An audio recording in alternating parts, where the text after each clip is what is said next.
ನಮಸ್ತೆ. ಈ ದಿನ ಮಧ್ಯಾಹ್ನ ಲಂಚ್‌ಗೆ ನಾನು ವೈಟ್ ರೈಸು ಮತ್ತು ಹೀರೆಕಾಯಿ ಗೊಜ್ಜನ್ನ ಮಾಡ್ಕೊತಾ ಇದ್ದೀನಿ. ಹೀರೆಕಾಯಿ ಎಳೆದಾಗಿರಬೇಕು. ಚೆನ್ನಾಗಿ ತೊಳೆದು ಹೆಚ್ಚಿಟ್ಕೊಂಡಿದ್ದೀನಿ.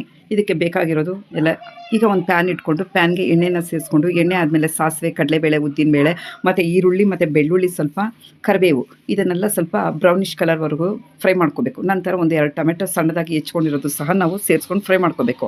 ನಂತರ ಹೀರೆಕಾಯಿನ ಸಿಪ್ಪೆ ತೆಗೆದು ಮತ್ತು ಚೆನ್ನಾಗಿ ವಾಶ್ ಮಾಡಿ ಹೆಚ್ಚಿಟ್ಕೊಂಡಿದ್ದೀವಿ. ಹೀರೆಕಾಯಿನ ಸಹ ಸೇರಿಸ್ಕೊಂಡು ಚೆನ್ನಾಗಿ ಹಸಿ ವಾಸನೆ ಹೋಗೋವರೆಗೂ ನಾವು ಫ್ರೈ ಮಾಡ್ಕೋಬೇಕು.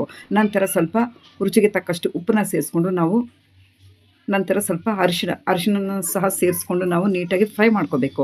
ಫ್ರೈ ಆದ ನಂತರ ನಾವು ಇದನ್ನು ಸ್ವಲ್ಪ ಚೆನ್ನಾಗಿ ಬೇಯಿಸ್ಕೋಬೇಕು. ಒಂದು ಗ್ಲಾಸಷ್ಟು ನೀರನ್ನ ಸೇರಿಸ್ಕೊಂಡು ನಾವು ಬೇಯಿಸ್ಕೋಬೇಕು. ಒಂದು 5ರಿಂದ 10 ನಿಮಿಷ ಬೇಯಿಸ್ಕೊಂಡು ನಂತರ ರುಚಿಗೆ ತಕ್ಕಷ್ಟು ಖಾರನ ಸೇರಿಸ್ಕೋಬೇಕು. ಖಾರನ ಸೇರಿಸ್ಕೊಂಡು ಈಗ ಚೆನ್ನಾಗಿ ಕುದ್ದಾಗ ನಾವು ಕಳಕ ಬೀಜನ ಹುರಿದು ಪುಡಿ ಮಾಡಿಟ್ಕೊಂಡಿದ್ದೀವಿ. ಪುಡಿ ಮಾಡಿಟ್ಕೊಳ್ಳೋದು ಒಂದು 2 ಟೇಬಲ್ ಸ್ಪೂನ್ನ ಸಹ ಸೇರಿಸ್ಕೊಂಡ್ರೆ ಈಗ ಗೊಜ್ಜು ರೆಡಿ ಆಗುತ್ತೆ. ಮೇಲೆ ಗಾರ್ನಿಷ್ಗೆ ಸ್ವಲ್ಪ ಕೊತ್ತಂಬರಿ ಸೇರಿಸ್ಕೊಂಡೆ ಈಗ ರುಚಿಯಾದಂತಹ ಹೀರೆಕಾಯಿ ಗೊಜ್ಜು ರೆಡಿಯಾಗಿದೆ. ಈಗ ಬಿಸಿ ಬಿಸಿ ವೈಟ್ ರೈಸ್ ಜೊತೆಯಲ್ಲಿ ಹಾಕ್ಕೊಂಡು ತಿಂತಾಯಿದ್ರೆ, ಬಿಸಿ ಬಿಸಿ ಅನ್ನದ ಜೊತೆ ಹೀರೆಕಾಯಿ ಗೊಜ್ಜನ್ನ ಸೇರಿಸ್ಕೊಂಡು ತುಪ್ಪ ಸೇರಿಸ್ಕೊಂಡು ತಿಂತಾಯಿದ್ರೆ ಸೂಪರಾಗಿರುತ್ತೆ. ಮುದ್ದೆಗೆ, ದೋಸೆಗೆ, ಚಪಾತಿಗೆ, ಅನ್ನಕ್ಕೆ ಎಲ್ಲದಕ್ಕೂ ಸೂಪರ್ ಕಾಂಬಿನೇಷನ್ ಹೀರೆಕಾಯಿ curry. Thank you for watching.